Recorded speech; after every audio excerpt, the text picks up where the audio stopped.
Satellite ভিত্তিক internet সেবাদাতা প্রতিষ্ঠান Starlink আনুষ্ঠানিকভাবে বাংলাদেশে যাত্রা শুরু করেছে। আজ মঙ্গলবার থেকেই দেশের গ্রাহকেরা স্টারলিংক ইন্টারনেট প্যাকেজ অর্ডার করতে পারবেন। প্রাথমিকভাবে স্টারলিংক রেসিডেন্স ও রেসিডেন্স লাইট নামে দুটি প্যাকেজ চালু করা হয়েছে। আপনি যদি রেসিডেন্স প্যাকেজ সেবা গ্রহণ করতে চান, আপনাকে মাসে খরচ করতে হবে ৬,০০০ টাকা। আর রেসিডেন্স লাইট সেবা গ্রহণ করতে চাইলে আপনাকে মাসে গুনতে হবে ৪,২০০ টাকা।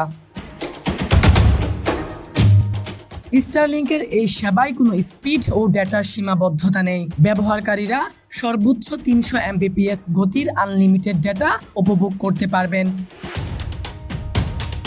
তবে সেবাটি ব্যবহার করতে চাইলে একবারের জন্য প্রয়োজনীয় যন্ত্রপাতি স্থাপন করার জন্য আপনাকে গুনতে হবে ৪৭,০০০ টাকা।